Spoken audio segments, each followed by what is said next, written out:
Nous voulons la paix. Voilà.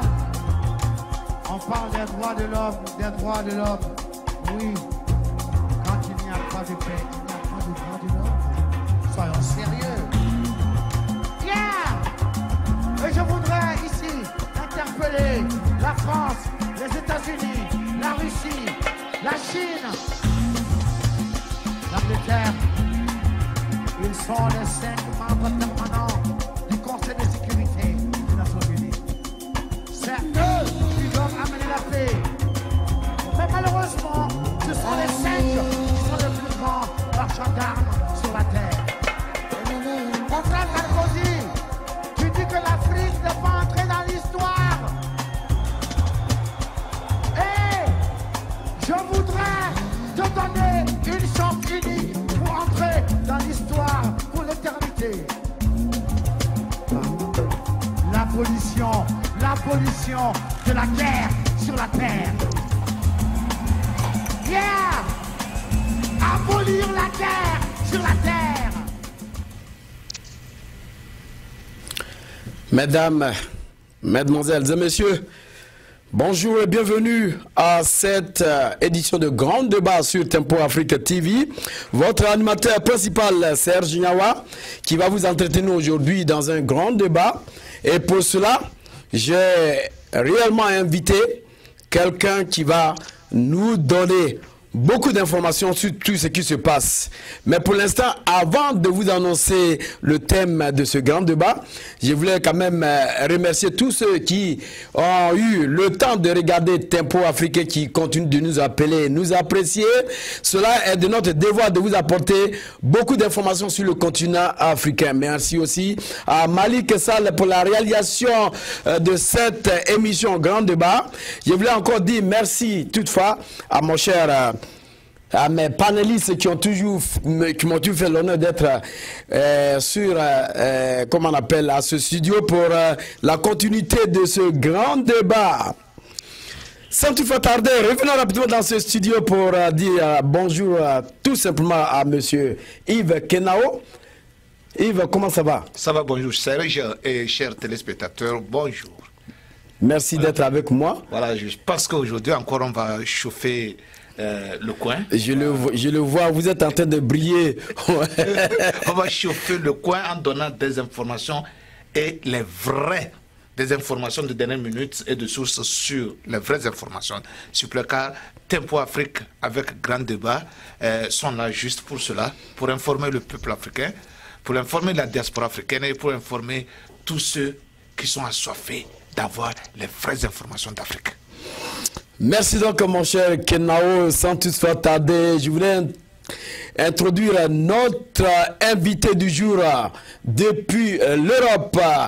Il s'appelle Kassoum Ouattara. Bonjour Kassoum. Bonjour monsieur Nyawa, bonjour chers auditeurs de Tempo Africa TV. Je salue tous ceux qui sont aux États-Unis, tous ceux qui sont en Europe et tous ceux qui sont en Afrique. Je salue votre courage, chers camarades, pour la lutte que vous menez.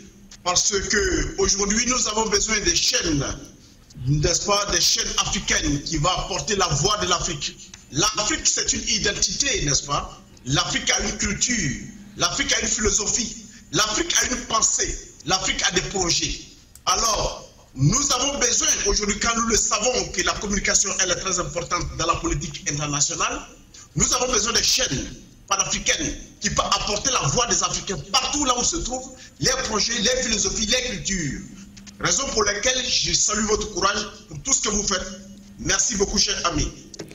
Merci encore une fois de plus, Kassoum, d'être avec nous sur ce plateau. Ça nous fait la deuxième fois que vous êtes avec nous et ça nous va droit au cœur. Alors, Kassoum, nous allons parler aujourd'hui d'un sujet d'actualité. Le rejet de la libération provisoire du président Laurent Gbagbo depuis la CPI et maintenant le témoin à charge, M. Philippe Mangou, qui aujourd'hui est interviewé et qui va réellement, qui rentre dans les détails. Alors, nous allons toutefois parler de cela. Mais avant cela, je crois que je voulais quand même, pour tous ceux qui nous écoutent, il y a M. Jean-Baptiste Plaka qui disait, on peut, il parle bien sûr de M. Laurent Gbagbo, on peut l'aimer et ne pas, ou ne pas l'aimer, mais ces crimes-là, on ne pourra même pas prouver qu'indirectement il les a commis ou commandités. D'accord. Mon cher Kassoum. Oui. Allô, Kassoum. Oui. Alors, vous avez regardé à la CPI, vous avez regardé l'audience, vous avez suivi M. Mangou Philippe qui est un témoin à charge. Qu'est-ce qui ne vous a pas plu dans tout ce qu'il a dit et qu'est-ce qui vous a plu? Parce que nous voulons être concrets en tant que Tempo Afrique. Nous sommes là pour le continent africain et nous voulons aller droit au but. Alors, essayez de nous dire un peu ce que vous avez vécu depuis le témoin en charge, depuis qu'il a été à la CPI, M. Mangou, depuis qu'il a été interviewé. Essayez de nous dire ce qui ne vous a pas plu. Alors, cher, merci pour la question d'abord. Je dirais que le général Mangou m'a surpris à la CPI. J'étais étonné. J'ai été étonné de voir un général de 4 étoiles qui était, disons, quelqu'un qui présentait en face de lui, qui voyait les autres, et on a l'impression qu'il était traumatisé, il était perdu. Donc cela l'a mené, n'est-ce pas, à raconter des choses sans se rendre compte peut-être, mais je pense que c'est très dangereux, la plupart de ce qu'il a dit. Et je vais vous dire des choses qu'il a dit qui ne me plaît pas du tout. Qui ne me plaît pas parce que nous voyons que lui-même, il a dit qu'il veut, on sent que le général veut défendre son poste d'ambassadeur. Mais quand on a été un chef d'état-major d'une nation comme la Côte d'Ivoire, je ne vois pas pourquoi ce général-là peut se contenter de ce poste d'ambassadeur. Peut-être il a peur d'être poursuivi, je ne sais pas, ou d'être comment je peux dire ça, dans les mêmes situations que le président Laurent Gbagbo, dans les mêmes situations que Mme Gbagbo ou le ministre Blé Charles. Sinon, je n'ai pas du tout compris. Quand le général dit ceci, j'ai remarqué que Gbagbo Laurent, bon, en un mot, c'est ce que ça veut dire. Le président Laurent Gbagbo et Charles Blé ont voulu le tuer. Il a dit ça. Mais ça s'est passé inaperçu, les gens n'ont pas bien compris. Mais j'insiste dessus pour que les gens puissent comprendre que nous sommes à la justice. Donc ce qu'il dit Mangou, les gens tiennent compte de ça, les juges. C'est ça. Il se réfère à ça, n'est-ce pas, pour donner leur point de vue. Mangou a dit que à Yopougon, il était chez lui à la maison. Et sa femme, qui attendait des tirs, pendant ce temps, lui, il se lavait. Sa femme venait lui dire, il y a des tirs qui avancent vers la maison. Et brusquement, il dit à sa femme, ah non, c'est pas ici, c'est la prison.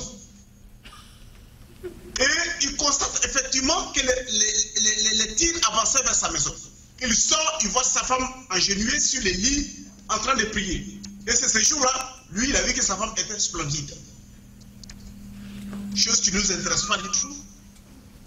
Et il dit pourquoi cela est arrivé. Parce que, voyant les armes, les gens qui tiraient, d'après lui, il a entendu quelqu'un qui a dit Mangou veut que Gbagbo parte. Mais c'est Gbagbo va rester, c'est Mangou qui va partir. Donc, à partir de là, lui, il a compris, lui, Mangou, que la communication qu'il y a eu entre lui et le président Laurent Gbagbo et le ministre Blé Charles, c'était pour, n'est-ce pas, dans le but de l'assassiner. Il a dit ça. Pourquoi? Vous allez parcourir la vidéo, vous verrez que exactement c'est l'idée que Mangou a voulu expliquer. Il dit que le président Laurent Gbagbo l'avait appelé une fois pour lui dire, mais écoute, la communauté internationale vient de m'abandonner. L'Afrique du Sud vient de m'abandonner. L'Angola vient de m'abandonner. Qu'est-ce que je fais? Mangou dit, lui a dit démissionne. Il dit, il n'y a pas de problème. Mon nom fort, c'est Charles Blé Goundé. Je vais l'appeler, c'est mon homme de confiance, je vais discuter avec lui. Et puis après, je l'enverrai vers toi. Le président a été franc. Il appelle le ministre du Chal, il parle avec lui et il l'amène plus tard avec le général.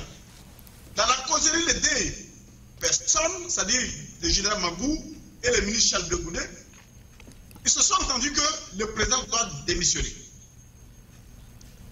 Donc, à partir de là, ils se sont séparés. C'est après ça, les gens ont voulu l'assassiner chez lui en tirant.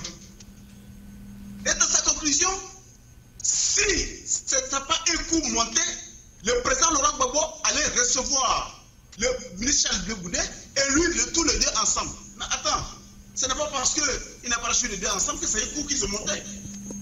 Donc ça, c'est méchant. C'est méchant. Et je vais vous dire quelque chose. Quand on ne connaît pas l'armée, on peut se permettre de dire des conneries comme ça. Oh, c'est un général. Si le président Laurent Gbagbo a voulu assassiner le général Mangou, il aurait pu le faire et on ne saura même pas que c'était lui. Donc, ça, c'est très dangereux quand j'entends un général qui tient des propos pareils. Il va aller au plus loin, une question qui lui a été posée. Quand vous faites vos réunions, quelles sont les personnes qui sont présentes? Les officiers de votre armée qui sont présents, qui sont-ils? Il cite les noms des personnes et il va aller attaquer Dogoblé. Dogoblé est venu une fois, il ne vient plus, il ne respecte pas, il ne respecte pas les généraux, il ne respecte pas ses supérieurs. Depuis qu'il est nommé général, il ne respecte plus personne, il pense qu'il est arrivé. Moi, ça m'a trop choqué. Et en même temps, il dit, j'étais le parrain de son mariage, et je connais sa femme, je connais ses enfants. Il allait au plus loin pour fouiller, pour confisquer le portable d'un général qui était à l'hôtel du Golfe.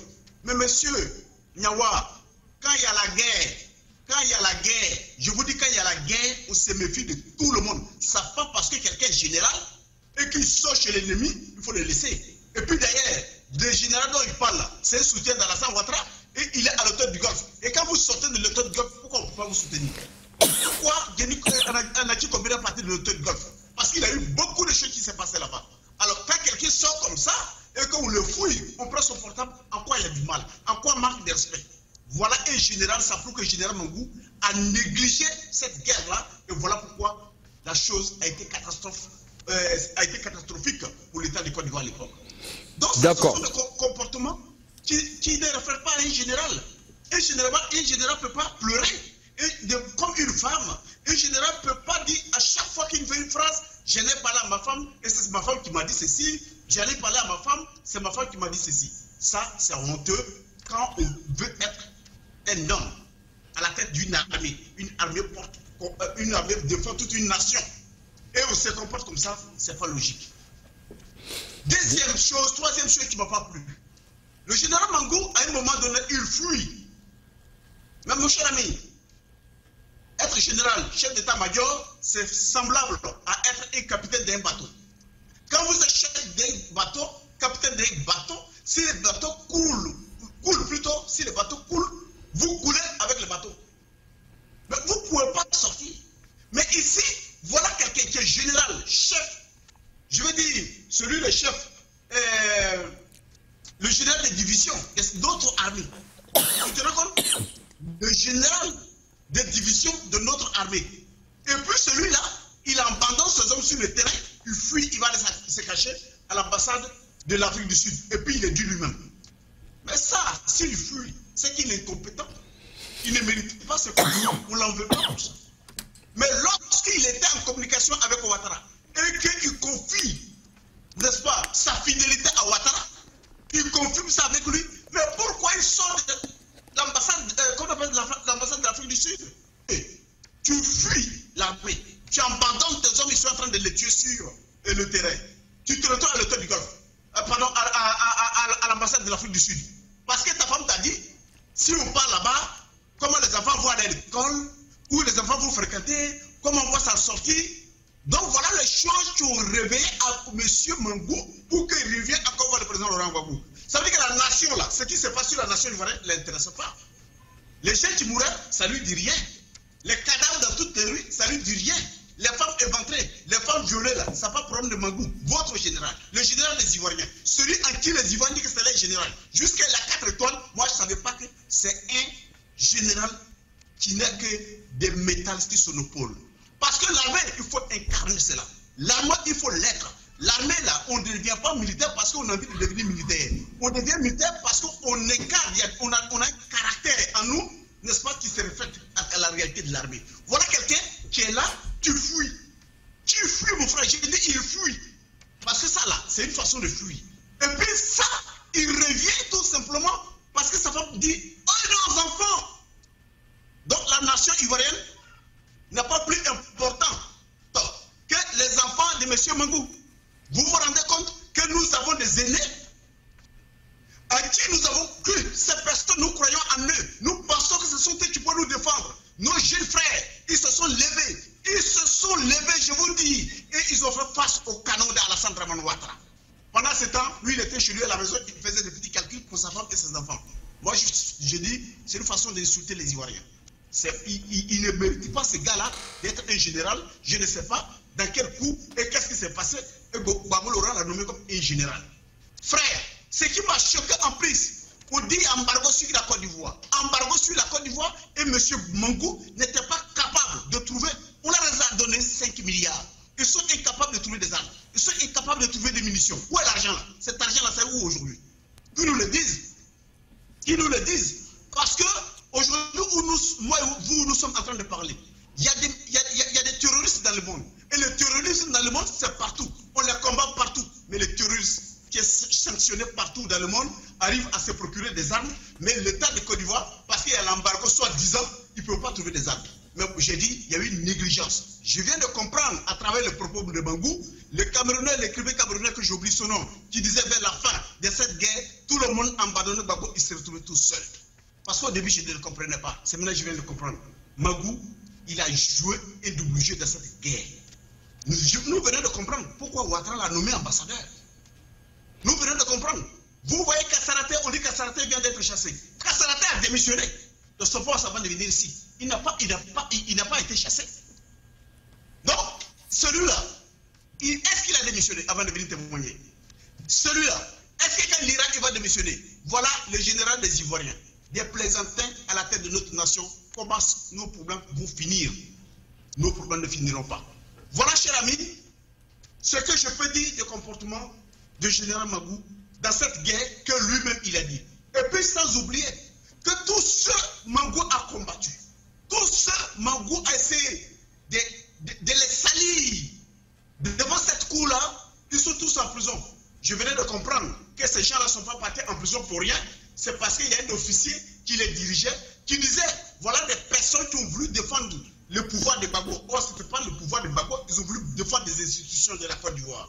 Vous verrez, tous ceux qui se sont battus, avec force, détermination, ils sont tous en prison. Mais c'est ceux-là que Mangou parlait. Quand il dit les gens ne respectent pas, cher ami, quand vous voyez le comportement d'un général comme ça, quel général? Ils sont tous des généraux. Mais quand il fait double jeu, qui va te respecter? Vous verrez que Mangou dit que CK travaillait avec des milices. Et ce ne sont même pas des Ivoiriens qu'il disait. Mangou l'a dit. Lui, il avait CK devant sa porte avec des miliciens. Il peut prouver ça à qui? Pourquoi il ment? Pourquoi? Mangou a dit ceci. Que lui, quand il partait chez lui à la maison, parce qu'il a des maisons partout, hein. De toute façon, Gbagbo l'a nommé général, il a eu l'argent, il a des maisons partout. Alors, il constate que CK devant sa porte avec les milices. Mes chers amis, pour faire la conclusion, parce que pour ne pas que ce soit long, comment se fait-il qu'un général devant une justice étrangère peut dire toutes les stratégies de guerre dans un pays, la composition de l'armée nationale, la façon dont l'armée est construite ou montée, ou si vous voulez, organisée dans notre pays, Mangou a tout dit à la place publique. Donc là où moi et vous nous sommes en train de parler, le monde entier sait comment notre armée est organisée. Mais il n'y a pas un militaire à plus forte raison un général. Un militaire dans le monde que vous allez coincer, vous allez torturer, et puis celui-là va avouer tous les secrets d'État de son pays. Et votre général l'a fait. Ça, je suis dépassé. Je suis dépassé. Je viens de comprendre que monsieur-là, je vois beaucoup de panafricains qui n'ont pas compris ou ne pas savoir analyser. Tu penses que ce monsieur a dit quelque chose de crédible? Non, je l'ai dit ici et je le répète. Si Mangou avait des preuves, il allait couler Gbagbo Laurent et le Bleu Goudécha là-bas. Mais comme il n'y avait rien, il est parti pour sauver son poste d'ambassadeur, pour ne pas être poursuivi et garder, n'est-ce pas, le pognon qu'il a pillé, volé pendant cette guerre. Parce que pendant cette guerre, les pauvres s'appauvrissent et les riches s'enrichissent. Donc, ce monsieur-là veut tout protéger en fait. Sinon, je ne peux pas comprendre que quelqu'un peut aller s'asseoir à la CPI pour dire tous les secrets de son pays. Je suis dépassé. Donc, cher ami, voici tout simplement tout ce que Mangou a dit où je ne suis pas d'accord. Mais là où je suis d'accord avec lui, quand il dit que Gbagbo Laurent n'a pas voulu la guerre. Mais tout ça, est-ce que Mangou a dit ça parce qu'il voulait? Mais Mangou, si il disait que Gbagbo a voulu la guerre, on allait poser la question pour qu'il le prouve. Mais il ne pourra jamais le prouver. Parce que Gbagbo n'a rien caché. Tout se faisait aux yeux du peuple. Alors, on ne pouvait plus rien cacher. Il était obligé de dire la vérité. Cette vérité, Gbagbo Laurent ne voulait pas la guerre. D'accord. Deuxième, il dit, là je suis d'accord avec lui, Gbagbo Laurent n'a pas voulu qu'on bombarde à Bobo. Ces deux choses-là, je suis d'accord avec lui. Mais je ne sais pas si lui, il avait dit, dans le but d'être dans la vérité, mais je pense qu'il avait dit, si on lui posait la question, qui voulait la guerre et qui disait c'est Gbagbo Laurent, on allait lui poser la question de le prouver. Mais il ne pouvait pas le prouver ça. Les femmes d'Abobo, donc il a essayé de nous démontrer comment les choses se sont passées. De toutes les façons, les textes d'ADN n'a prouvé que les personnes présentées par RDR à la CPI qui sont tuées par Gbagbo Laurent, ces personnes-là n'ont pas existé. Donc Mangou n'a pas le choix de dire la vérité. Donc voilà bref ce que je peux dire sur le comportement de Mangou à la CPI. Merci donc M. Kassoum. Je crois que les questions vont pleuvoir. Mon cher Kenao est là. Mais avant que Kenao ne pose sa question, vous avez quand même assisté aussi du fait que M. Mangou s'est excusé auprès de la RHDP. Est-ce que vous avez les éléments de ces informations? Oui, il s'est excusé auprès de la RHDP en disant que, en parlant du commando invisible qui a été, comment on appelle, installé par RHDP, après il s'en est excusé. Quelle crédibilité vous lui donnez?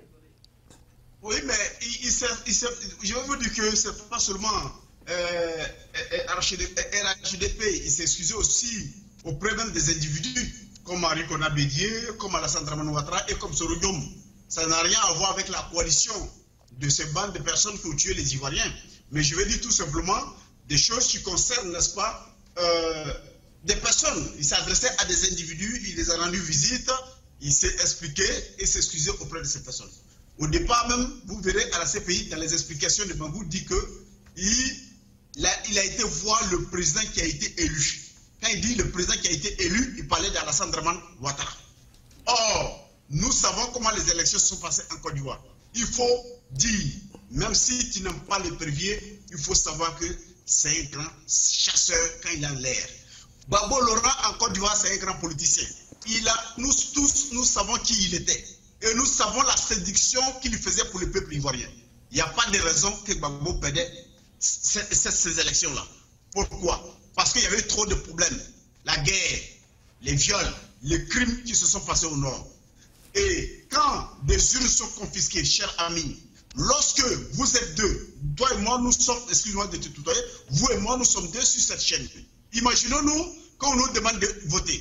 Si nous prenons des bulletins de vote et on les met dans les urnes, quand on va ouvrir ces urnes-là, on va trouver des bulletins. Mais ici, au nord, il y a des personnes qui se sont inscrites sur la liste électorale, mais quand on dépouille, quand on ouvre les urnes, on trouve qu'il y a 50 personnes qui ont voté. Dans quel pays on peut accepter ça? Donc, il y a un problème. Et pourquoi Mangou ne peut pas tenir compte de ça et puis il dit Alassane a gagné? Et puis d'ailleurs, il dit parce que Issou Bakayoko l'a appelé. Mais est-ce que c'est Issou Bakayoko qui donne les résultats définitifs des élections? Non. Mais pourquoi il a appelé? Est-ce que Mangou a eu comment on appelle ça, les bulletins? Est-ce qu'il a eu le procès verbal?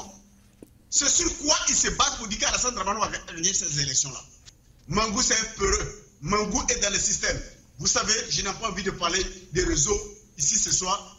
D'accord, M. Kassoum. Ce soir, mais Mangou fait partie quand même de tous ces sectes-là qui dominent le monde et qui dominent l'Afrique, où il n'y a que des mensonges, la domination des faibles. On domine les faibles, on pille les faibles, on vole les faibles.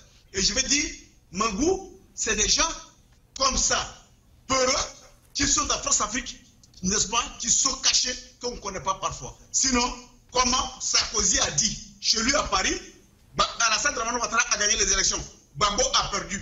C'est tout. Sarkozy n'a jamais montré le procès verbal de la Côte d'Ivoire, comment Ouattara a gagné et comment Gbagbo a perdu. Donc si Mangou tient le même discours que Sarkozy, vous devrez comprendre quelles sont les personnes qui sont en face de nous, quelles sont les personnes en qui nous avons cru.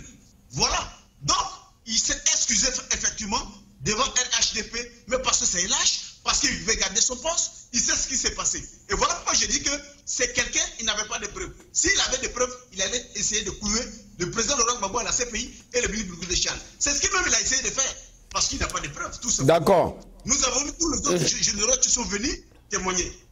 On lui pose des questions, il répond aux questions. On pose des questions à M. Mangou. M. Mangou sort des questions, il parle d'autre chose. Un général qui parle peu, depuis quand un soldat parle beaucoup? Depuis quand un soldat fait des commentaires comme une gonzesse? Comme le dit les Camerounais, je ne sais pas comment, j'ai oublié le mot, les Ivoiriens disent ça, Kwakwato, Congo ça. Depuis quand un général peut faire ça devant un tribunal international? Ça, je n'ai jamais vu ça. À l'autre là, il était venu, il raconte des conneries, on te pose des questions, tu me réponds et c'est tout. C'est que tout ce qu'il disait, on n'avait pas besoin de ça. Et pourquoi? Il le fait pour clouer les autres. Il le fait pour sacrifier les autres. Pour lui, son poste, pour lui, sa vie, sa femme, ses enfants, comme il le disait, il a abandonné le peuple ivoirien, la Côte d'Ivoire, et il s'est retrouvé à l'ambassade de l'Afrique du Sud. Voilà comment se trouve, voilà le comportement de ce général, qui s'excuse, mais il peut s'excuser, mais nous les Ivoiriens, nous savons que Laurent Gbagbo a gagné ces élections. Oui, mon cher Kassoum. Kassoum, yeah. Ce que je voulais dire, dans un premier temps, ils ont montré une vidéo dans laquelle Mangou a accusé, comme je le dis, RHDP d'être à l'origine du commando invisible. Quand ils ont fini de montrer la vidéo, il revient à la charge pour dire, effectivement, j'avais accusé la RHDP, comment on appelle, d'être à l'origine de commando invisible, mais ce n'est pas du tout RHDP. Et que je m'en excuse auprès maintenant comment on appelle, de ce conglomérat de partis. C'est ce que je voulais en venir. Est-ce qu'on peut dire réellement que Mangou était un élément clé, non seulement du régime, comment on appelle, d'ex-régime, le régime du président Laurent Gbagbo en place? Est-ce qu'on peut dire que Mangou était un élément infesté, c'est-à-dire qu'un élément qui était de l'autre côté, mais qui soutirait les informations pour voir comment il fallait affaiblir ce régime? Celui de la police, ils ont passé leur temps à chercher à savoir comment ils peuvent sauver leur tête et garder les postes de demain. Il a dit ça. Si Mangou le dit, c'est qu'effectivement, lui-même là, c'est parce qu'il avait ce comportement qu'il le dit. Si Mangou n'a pas ce comportement, comment on peut expliquer que quelqu'un qui se retrouve à l'ambassade de l'Afrique du Sud, est-ce que Mangou était obligé de ressortir? Non. Il n'était pas obligé. Est-ce que Mangou était obligé de dire maintenant, dans sa fuite, il va ressortir pour aller voir Laurent Gbagbo? Non, il n'a pas dit la vérité. Mangou était à l'ambassade de l'Afrique du Sud et je vais dire ce qu'il allait faire là-bas. Il était effectivement en fuite. La négociation qu'il y a eu entre lui et Ouattara, que le bombardement durait pendant une semaine. Il fallait détecter où se trouve le président Laurent Gbagbo. C'est pour cela que tous ceux qui ont fui, qui ont été accordés avec Ouattara, après ils ont voulu aller à la présidence. Et il y a d'autres qui ont été chassés. Ce sont des choses qui se sont passées. Si lui, il a eu l'occasion de rentrer là-bas, il faut dire qu'il était parmi ces personnes qui font la navette entre la République et la République de Golfe. Si c'est ça, vous voulez savoir, moi je peux vous dire, Mangou a joué double jeu, comme je l'avais dit au début, dans cette guerre. Donc ce sont des personnes qui ont poussé cette guerre-là. C'est-à-dire ce sont eux qui ont affaibli le pouvoir Gbagbo.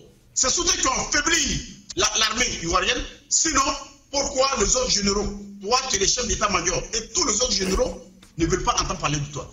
Quel est le comportement il a vu, et puis les autres ne l'aiment pas? Ça là, il ne nous a pas expliqué. D'accord. C'est ça que vous voulez savoir. Moi, je t'affirme que oui, je confirme que Mangou n'était pas clair dans cette guerre. D'accord, comme nous sommes deux sur ce plateau, je vais essayer de passer la parole à mon cher Yves Kenao pour essayer d'ajouter quelque chose, sinon poser encore une question. Monsieur Kenao.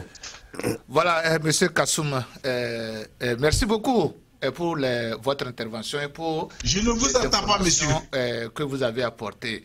Je Moi, ne vous attends pas, monsieur. Le général ne m'a pas étonné parce que ceux qui ont mis Gbagbo à la CPI savent, monsieur, je ne vous attends pas, au fond d'eux-mêmes, qu'il n'y a pas de chef d'accusation contre M. Gbagbo. Ils savent ça. Mais c'est pour des raisons politiques, des raisons de domination qu'ils l'ont enlevé. Donc on ne peut pas amener un témoin qui va aller dire le contraire de ce que eux, ils ont comme raison pour mettre le président Gbagbo en prison. Donc le général n'a fait que dire ce que quelque part on lui a dit de dire pour justement accuser le président Gbagbo. Ne soyez pas étonnés, c'est ce qu'il pouvait faire. Je ne vous attends pas. Lui-même, il a un problème. Donc, quelque part, je ne peux pas dire que je comprends le jeu, mais pour ceux qui se mettent dans de telles positions, ils ne peuvent que jouer le jeu du maître. Bon, tout ce que je peux dire, c'est que tout Africain doit comprendre que lorsque la communauté dit qu'un président africain n'est pas bon, ou un président africain est dictateur, ou un président africain n'aime pas ce peuple, c'est que ce président-là est un véritable fils africain. Tout ce qu'on reproche à Gbagbo, c'est d'être africain, d'être typiquement africain, d'être typiquement ivoirien. C'est tout. Sinon, il n'y a pas de chef d'accusation contre lui. Il n'a jamais fait la guerre, il n'a jamais voulu la guerre, mais on lui a imposé la guerre qu'il doit gérer à sa façon. C'est ce que je peux ajouter pour le moment. Nous voyons aujourd'hui, comme vous l'avez dit, quelqu'un qu'on appelle un témoin à charge. Oui. Ce témoin va à la CPI, oui, comme dit. Croyez-vous que M. Mangou, qui aujourd'hui travaille avec le pouvoir en place, pourrait aller dire le contraire de ce que les Ivoiriens pensent? Qu'est-ce que les Ivoiriens attendaient de M. Mangou? Moi, je ne comprends pas que les Ivoiriens s'énervent, qui n'a pas dit quelque chose qui va directement dans le sens de M. Gbagbo. Ça, c'est incroyable. Vous ne pouvez pas amener un témoin, votre témoin, on ne vous a pas imposé le témoin. Vous ne pouvez pas amener celui-là que vous appelez votre témoin pour témoigner contre vous. Donc le pouvoir en place et la communauté internationale ne vont pas demander au général Mangou d'aller témoigner s'ils ne sont pas sûrs qu'il ira témoigner contre Gbagbo. Ça, bon, je ne sais pas, hein. Donc moi, il n'y a rien dedans qui m'étonne. Même si le général Mangou savait que Gbagbo était innocent 100%, dès l'instant que c'est le gouvernement en place qu'il a désigné comme témoin oculaire et auditif, il ne peut que dire ce que le gouvernement veut qu'il dise. Je n'entends pas trop ce qu'il dit. Vous avez certainement vu, comment on appelle, Philippe Mangou à la CPI. La manière dont il était interrompu par le procureur. Et tout juste, souvent, le procureur arrivait quand même à lui donner certaines informations. Et au lieu de laisser M. Mangou poursuivre, il l'interrompt et lui donne ce qu'il a oublié. Alors, on voudrait quand même ce qu'on appelle la justice, parce que le monde entier attend la justice. Quoique vous n'aimez pas quelqu'un, mais ne serait-ce que nous amener la justice et dire réellement le droit jusqu'à ce qu'on arrive à condamner un monsieur qui est totalement innocent, comme le voit d'abord le monde entier. Alors, au vu de tout ceci, le comportement de, comment on appelle, le côté procureur et juge même. Voilà. Monsieur Serge, je voudrais vous dire que si vous êtes croyant, et si vous lisez la Bible, dans la Bible il est écrit qu'il va arriver un moment où la vérité ou le mensonge serait à l'air libre pour que tout le monde voit.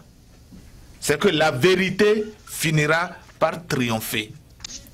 Aujourd'hui, ce qui se passe à la CPI, le comportement du juge ou des juges, c'est justement ce qui se passait dans les coulisses avant. C'est tout ce qui se passait dans les coulisses avant. Vous comprenez? Et qu'aujourd'hui, avec la technologie, avec toutes les informations, la CPI ne peut plus, le juge ne peut plus nous cacher ce qui se passe. Il n'y a jamais eu de justice. Il n'y a jamais eu de justice. Vous imaginez, quand le plus fort vous condamne, ou du moins veut vous condamner, tout ce que vous appelez juge, tous, ils savent ce qu'ils vont dire. Tous, on leur a déjà dit ce qu'il faut dire, comment il faut procéder. Donc, même si M. Magou, le général Magou veut dire la vérité, ou il a oublié de dire quelque chose qui va condamner M. Gbagbo, le procureur le lui rappelle. D'accord. Je crois que... le procureur va le dire. Et le procureur semblant de poser des questions, c'est qu'il a oublié de dire ce qui peut condamner Gbagbo, donc il revient sur ça. Mais s'il veut dire ce qu'il veut, aller dans l'avantage de Gbagbo, il va l'interrompre pour qu'il ne puisse pas le dire. C'est ce qui se passe. D'accord. Monsieur Kassoum. Oui. Allô Kassoum. D'accord. Est-ce que vous pouvez nous parler un peu de l'attitude du procureur et du juge en charge vis-à-vis du témoignage de M. Mangou, Philippe? Vous savez, d'abord, il faut reconnaître que pour que les Ivoiriens soient rassurés, je l'ai toujours dit, si la CPI est une justice, le président Laurent Gbagbo, il n'y a pas de raison qu'on les condamne. L'attitude du procureur, l'attitude du président juge me tombe parfois. Parce que le juge, nous avons remarqué beaucoup de choses depuis que le procès a commencé. Et je vais aller un peu en arrière pour que vous puissiez comprendre. La CPI a des critères. La CPI a un règlement intérieur. Et dans ce règlement intérieur, au cours d'un procès, ça doit passer par les sites. Pour que tout le monde visionne, pour que tout le monde voie. Mais au départ, le procureur a pu, par quelle manière, je ne sais pas, convaincre les juges pour qu'on sache quels sont ceux qui sont en train de témoigner. Et ça a duré pendant quelques temps. Il fallait que Dieu fasse le travail pour que le procureur, l'un des procureurs fait l'erreur pour citer les témoins qu'ils ont voulu cacher. Ça déjà, ils ont violé leurs propres règles. Ça déjà, ça prouve qu'il y a une malhonnêteté quelque part. Et nous allons continuer. Au fil du temps que nous avançons, il y aura un moment où nous constatons que le procureur et le juge président, et ça arrive même, qu'on veut poser des questions, et quand le président du juge sait que c'est des questions qui sont vraiment terribles, il empêche ça. On a vu ça à la CPI. Donc ça sont les éléments qui nous font comprendre que, moi personnellement, est-ce que ce juge-là italien là, est-ce qu'il est vraiment correct? Mais en ce qui concerne le procureur, lui fait son travail. Il est là pour charger. Il est là pour accuser. Donc il cherche tous les moyens pour accuser le président Laurent Gbagbo, même quand il n'y en a pas. Maintenant, ça revient aux juges de les trancher. Mais c'est le comportement des juges qui m'étonne. Parce que, et puis d'ailleurs, vous avez posé la question, la libération provisoire. Qui peut nous expliquer pourquoi il refuse la liberté provisoire du président Laurent Gbagbo? Bassounda disait ceci. Parce qu'il a des gens, beaucoup de partisans, il a des réseaux. Et il a ce réseau-là, si vous le libérez, on peut venir l'enlever. Et après, on ne peut plus rien faire. Ils peuvent le faire disparaître. Sur cette planète-là, je ne crois pas parce que Saddam Hussein était dans une trou, il l'a eu. Mais elle a dit tout ça. Pourquoi? Pour ne pas qu'on libère le président Laurent Gbagbo. Arrivé un moment, il a trop de partenaires. Donc, si aujourd'hui on constate que le président Laurent Gbagbo a raison, si on constate que le président Laurent Gbagbo aujourd'hui, celui qui n'était pas criminel, le fait que le procureur a avancé qu'il est populaire, cela veut dire que la CPI va refuser de le libérer parce qu'il est populaire. Moi, je pense que on juge des gens, on les condamne selon les crimes qu'ils ont commis, mais on ne peut pas se baser sur les popularités pour refuser quoi que ce soit. Ils sont populaires, ils ont des réseaux. Et puis d'ailleurs, là, on ne nous a jamais expliqué les réseaux du président Laurent Gbagbo. C'est Alassane Dramane Ouattara qui a eu des réseaux. Et ses partenaires le disent. Ils le disent tout le temps. Il a des carnets remplis, ce sont eux qui le disent. Gbagbo leur a représenté qui, s'il avait des réseaux, pourquoi ils sont allés le bombarder? Pourquoi il n'a pas fui la Côte d'Ivoire? Pourquoi il est resté dans son bunker? Il n'en a pas. Donc nous constatons aujourd'hui, la CPI est dans une situation où elle veut déstabiliser la Côte d'Ivoire. Elle veut déstabiliser la Côte d'Ivoire. Ça, je l'ai toujours dit, les Ivoiriens que nous sommes, parfois nous avons la naïveté. L'international ne peut jamais avoir tort. L'ONU là, elle n'a jamais dit qu'elle a tort. L'ONU là, elle n'a jamais dit qu'elle a fait des erreurs. L'ONU, c'est la maîtresse du monde. L'ONU, c'est elle qui domine. L'ONU, c'est elle qui a toujours raison. La fameuse communauté internationale qui n'a pas de chaises, qui n'a pas de représentants. Aujourd'hui, quand vous voyez Rwanda, vous verrez exactement les mêmes problèmes. Arrivé un moment où on constate que la vérité a été... Le peuple a compris qui est le problème, on met les uns contre les autres. Aujourd'hui, là, nous constatons que nos frères sont en train de mourir en prison. L'ONU, là, elle est où? Elle n'a pas Côte d'Ivoire. Pourquoi elle ne parle pas de ça? Nous voyons des personnes emprisonnées et ces personnes sont mortes dans la prison. Pourquoi l'ONU ne parle pas? Nous voyons des personnes qu'ils ont chassées en Côte d'Ivoire dans leur propre maison. Ils ont logé des étrangers dans leur maison. Aujourd'hui, l'ONU en Côte d'Ivoire, pourquoi elle ne parle pas de ça? Nous avons vu également des gens qui sont réfugiés au Ghana, au Togo, qui sont en train de mourir un à un. Pourquoi l'ONU ne parle pas? On a vu des personnes, les comptes bancaires, n'est-ce pas, est gelé depuis 2010, depuis 2011. Jusqu'à aujourd'hui, ça fait 7 ans. Ils n'ont rien, ils sont en train de souffrir, les enfants ne vont pas à l'école. L'ONU ne voit pas ça, mais pourquoi elle ne parle pas? C'est pour vous dire que cette fameuse communauté internationale, c'est tout. Et c'est tout. Maintenant, dans la position dans laquelle nous sommes aujourd'hui, moi je pense que ces personnes veulent déstabiliser notre pays. Parce que nous ne pouvons pas accepter que la Côte d'Ivoire soit dans la situation dans laquelle elle est aujourd'hui. Parce que nous ne pouvons pas accepter que de nos jours, n'est-ce pas, que les enfants à l'université n'ont pas d'avenir. L'école est très importante.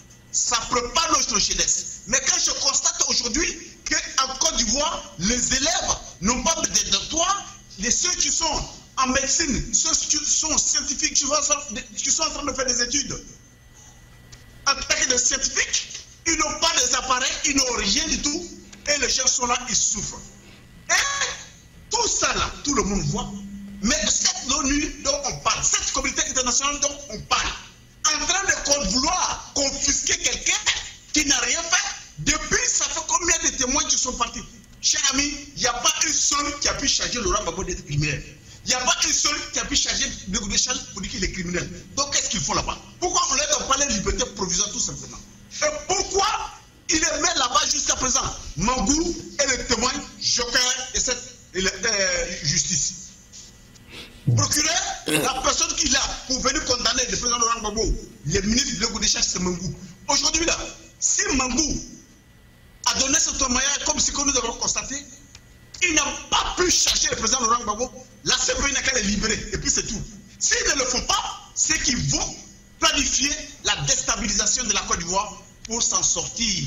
Parce qu'on n'a jamais dit une institution internationale à tort, on n'a jamais dit ces gens de justice à tort. Or, c'est des justices que nous voyons trop des erreurs.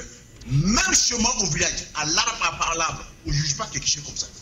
On ne peut pas accuser 4 personnes et les 4, tu dois être sur le banc, il y a un qui devient témoin contre 3.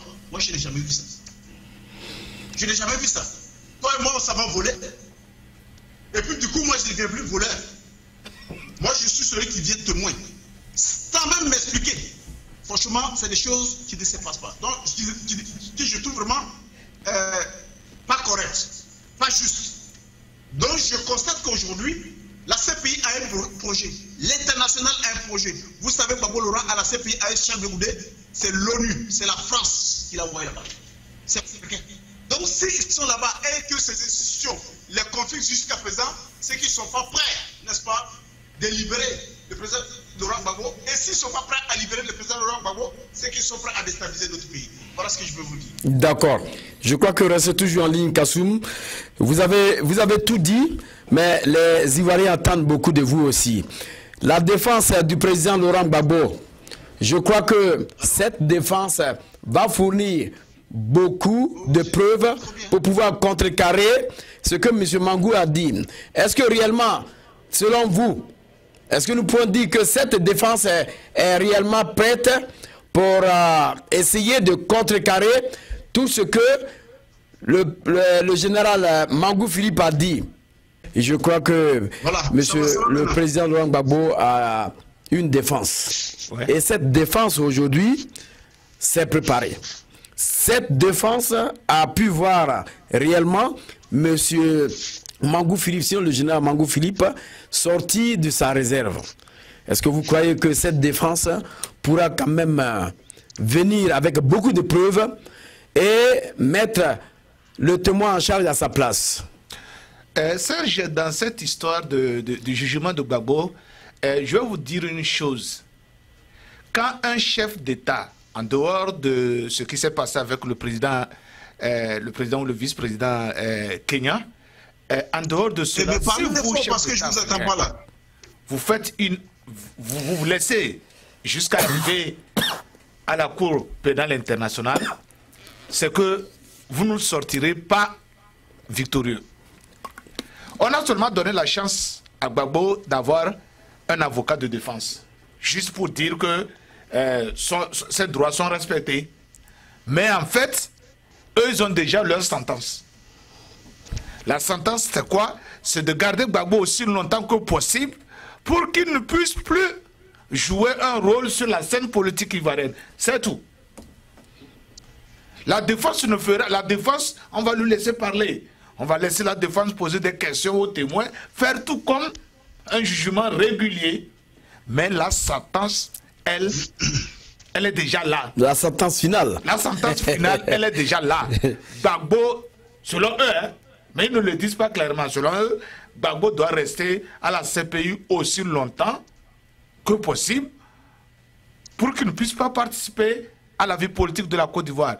Imaginez-vous aujourd'hui qu'on dise que Gbagbo est libéré, que Gbagbo rentre en Côte d'Ivoire. D'abord, le président actuel ne sera pas vu, puisque ceux qui vont sortir pour accueillir Gbagbo vont l'étouffer. Même les morts. Même les morts. Et de deux, les prochaines élections présidentielles ivoiriennes seront autre chose. Il n'y aura pas match. Même si on ne lui demande pas de se présenter. Je dis, il va dire, Gbagbo dira, je ne veux pas aller. Gbagbo dira, je ne veux pas faire de la politique.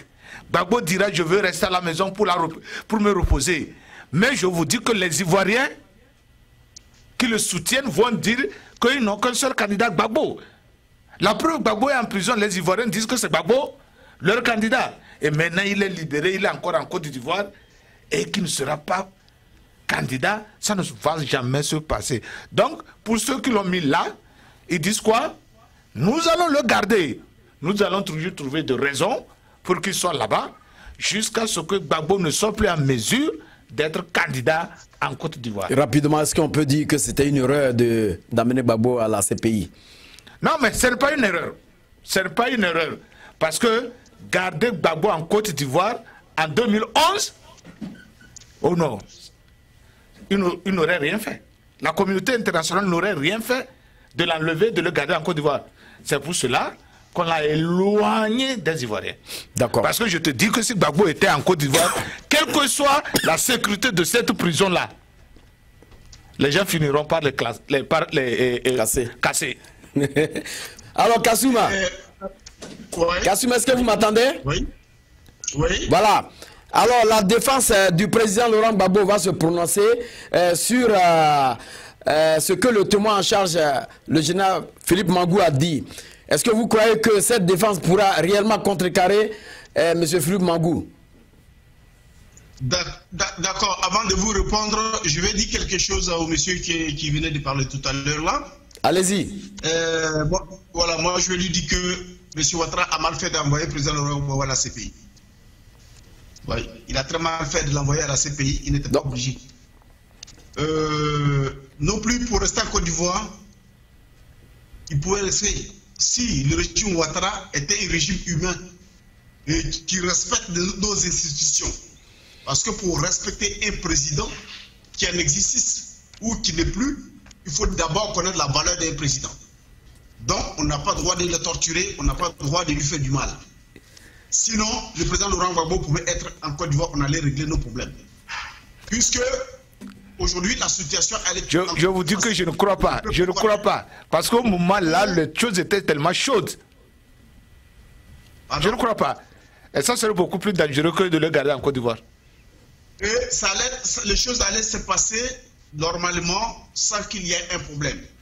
Aujourd'hui, il pouvait, n'est-ce pas, la présence du président Laurent Gbagbo en Côte d'Ivoire, négocier et, n'est-ce pas, trouver des négociations politiques avec tous les partis politiques pour entamer une réconciliation vérité, une réconciliation vraie entre le peuple, pour qu'aujourd'hui nous puissions, nous tous, faire de la politique comme on veut.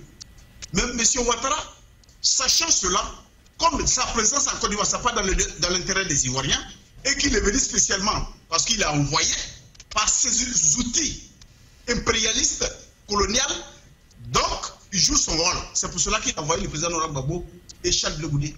Alors, parlons un peu de la défense. Monsieur Kassoum, on n'a plus de temps. Parlez un peu de la défense. J'en viens. Quel est le problème de les envoyer là-bas? Aujourd'hui, quand vous dites que c'est pour le confisquer, c'est pour le maintenir là-bas longtemps. Mais oui, c'est pour le maintenir là-bas longtemps. Mais justement, c'est pour cela qu'il ne fallait pas qu'il l'emmène là-bas. Parce que si il savait très bien, et tous les présidents africains l'ont appelé, ils l'ont dit là-bas, envoyé là-bas. S'il l'a fait, il sait très bien que si Gbagbo partait là-bas, c'est pour le maintenir. Mais pour que lui puisse rester au pouvoir, étant donné que lui-même, il est faible aux yeux des Ivoiriens, ce n'est pas quelqu'un qui a été élu. Alors, cher ami, je vais te dire, la confiscation de la vie politique de Gbagbo à la CPI met la Côte d'Ivoire en danger et je l'avoue sur votre chaîne. Jusqu'à là, il y a pour Gbagbo, le peuple ivoirien souffre. Jusqu'à là, il n'y a même pas, même tous ceux qui ont combattu pour Ouattara, aujourd'hui la moitié est pour Gbagbo. Cela veut dire quoi? Gbagbo est dans la vérité. Si Ouattara et ses hommes veulent confisquer le pouvoir et maintenir les gens qui pensent à l'intérêt de Côte d'Ivoire et faire souffrir le peuple comme c'est en train de se faire, moi je vous dis, ici sur votre chaîne, le pays sera déstabilisé. Parce qu'un homme qui souffre, quelle que soit sa faiblesse, quelle que soit la façon dont il est peureux, il finira un jour, n'est-ce pas, d'affronter cette réalité. Et c'est ce qu'ils sont en train de préparer. Ouattara le sait très bien. Vous ne pouvez pas chasser les Ivoiriens et envoyer Blaise Compaoré, l'outil de la destruction de l'Afrique de l'Ouest en Côte d'Ivoire. C'est ce que Ouattara vit en Côte d'Ivoire. Ce que Ouattara fait vivre les Ivoiriens, c'est insupportable, mon cher ami, dont la présence de Gbagbo à ce pays, que les juges, les procureurs, tous ceux qui sont là-bas, qui comprennent une seule chose. La liberté de Laurent Gbagbo, c'est l'indépendance de la Côte d'Ivoire. Et ça là, la France ne veut pas. Et s'il ne veut pas, étant donné que Gbagbo a gagné ce procès sur le plan juridique, quand vous regardez le procès, étant donné que Gbagbo a gagné sur le plan politique, étant donné que Laurent Gbagbo a gagné sur le plan stratégique, si aujourd'hui il veut compter sur leurs forces militaires, sur leurs relations internationales pour les confisquer là-bas, la Côte d'Ivoire va se déstabiliser. Mais je conseille à tous les amis, tous les alliés, tous les camarades, tous ceux qui sont en Côte d'Ivoire, tous ceux qui ont des intérêts en Côte d'Ivoire, ça là, que chacun parle. Parce que cette fois-ci, c'est que le bordel qu'ils ont fait au Rwanda, Burundi, au Congo, si ça arrive en Côte d'Ivoire, l'homme dira c'est jamais vu. Il faut l'éviter. Il faut l'éviter. Ça, je préviens à Kassoum, cette femme qui n'a rien compris, qui passe tout son temps à faire le bordel en Afrique, ça, il faut qu'elle comprenne ça une fois pour toutes. C'est une réalité que je dis. Je dis, si l'Occident ne veut pas avoir un problème en Afrique, qu'il laisse la Côte d'Ivoire et le Cameroun tranquilles. D'accord, Kassoum. La Côte d'Ivoire et le Cameroun tranquilles. Au Togo, là, les gens sont en train de mourir là-bas. Vous voyez quelqu'un qui parle. Ne dit même pas qu'ils vont confisquer Gbagbo Laurent. Ceux-là qui ne savent pas. Qui ne savent pas. Parce que nous n'allons pas supporter ça et nous n'allons pas l'accepter. Jusqu'à là, nous parlons. Il y aura un temps, personne ne va parler. Mais il vaut mieux que les gens parlent. Au lieu de le voir qu'ils ne parlent pas. Ouattara lui-même là, ces hommes sont divisés. Donc la CPI n'a qu'à réfléchir. Qu'il libère ces hommes-là, nous avons besoin d'eux. D'accord. Kassoum, je crois qu'on est maintenant à la fin de notre émission. Je vous avais demandé de parler un peu de la défense, si cette défense pourrait quand même contrecarrer M. Mangou vis-à-vis de ses dires. Rapidement, je vous donne 2 minutes. D'accord. Alors, M. Mangou, il a mal fait de raconter des choses qui ne sont pas justes et de vouloir sauver sa tête et de couler tout le monde, y compris Gbagbo Laurent lui-même. Et je vais dire ici que le lundi, vous verrez comment il sera déstabilisé. Nous avons des avocats crédibles qui connaissent l'histoire de la Côte d'Ivoire, qui connaissent l'histoire de Mangou. Quelqu'un m'a envoyé quelque chose ce soir, vrai ou faux, que l'avocat du président Laurent Gbagbo a dit sur une chaîne que ce Guillaume l'a envoyé des vidéos qu'il a voulu montrer, le juge a refusé. Vrai ou faux, je ne sais pas. Donc, je sais que ces avocats-là sont prêts, mon cher ami. Je sais que le président Laurent Gbagbo lui-même, il est prêt. Le ministre du Loco des Charges, il est prêt. C'est des personnes que j'ai rencontrées. Ils sont prêts dans la tête. Cher ami, il y a des témoins à décharge. Si la CPI ne veut pas la honte là, il n'a qu'à laisser les gens partir.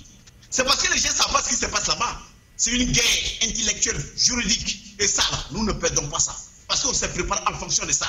Et je veux dire aussi que les questions qui vont commencer sur Mangou, vous verrez comment il sera perdu. Il ne va pas s'en sortir parce que nous avons trop de preuves sur Mangou. Et Mangou, c'est ce qui s'est passé. Et ce que nous savons, il le sait.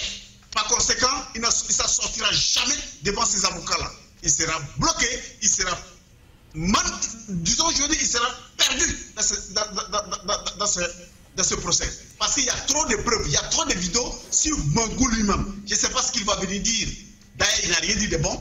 Or, ces hommes sont tellement intelligents et ils ont, n'est-ce pas, des preuves et des bonnes questions à poser Mangou. Attendez et vous verrez. D'accord. Votre dernier mot, rapidement. Votre dernier mot, rapidement, 1 minute. Aux Ivoiriens de se battre, de ne pas baisser le bras. Il y a des gens qui disent parfois, laissez Gbagbo et travaillons. Laissez Charles Blé Goudé et travaillons. Dans n'importe quelle guerre dans le monde entier, on s'apprend au chef. Quand on prend le chef, c'est une façon de paralyser le combat. C'est une façon de vous vaincre dans ce combat. Gbagbo Laurent représente aujourd'hui, qu'on veut ou non, la Côte d'Ivoire. Pourquoi? Parce que, voyant tout ce qui s'est passé, celui qui incarne l'idéologie panafricanisme, celui qui défendait les intérêts du peuple, celui qui défendait les intérêts de tous les Ivoiriens. Ne lâchons pas, ne soyons pas paniqués, ne s'accusons pas, ne s'attaquons pas. Aujourd'hui, nous avons besoin des alliés. Même si ce Guillaume veut venir avec nous, prenons-le. C'est un Ivoirien. Tous ceux qui veulent venir avec nous, prenons-le. Pourvu qu'on se débarrasse de ce pouvoir moribond qui est en train de maltraiter le peuple ivoirien. Voilà ce que j'ai à dire, chers amis. Merci donc mon cher Kassoum, merci de tout ce que vous avez dit. Je pense que les Ivoiriens vous ont entendu. Mes chers invités et mes chers téléspectateurs, c'est la fin de notre grand débat. Nous allons vous donner rendez-vous la semaine prochaine, mais restez connectés sur le reste des émissions. Tout à l'heure, nous allons essayer de revenir encore pour Afrique Planète. Kassoum, merci donc et à nous revoir la semaine prochaine. Sans doute. Merci beaucoup. Merci, chers amis, et à la prochaine. Nous voulons la paix. Voilà. On parle des droits de l'homme, des droits de l'homme. Oui. Quand il n'y a pas de paix, il n'y a pas de droits de l'homme. Soyons sérieux.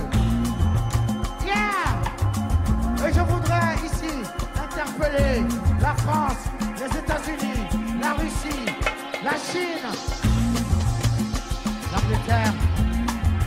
Ils sont les 5 membres permanents du Conseil de sécurité des Nations Unies. C'est eux qui doivent amener la paix. Mais malheureusement, ce sont les 5 qui sont les plus grands gendarmes sur la terre. Mon frère Sarkozy, tu dis que l'Afrique n'est pas entrée dans l'histoire. Je voudrais te donner une chance unique pour entrer dans l'histoire pour l'éternité. L'abolition de la guerre sur la terre.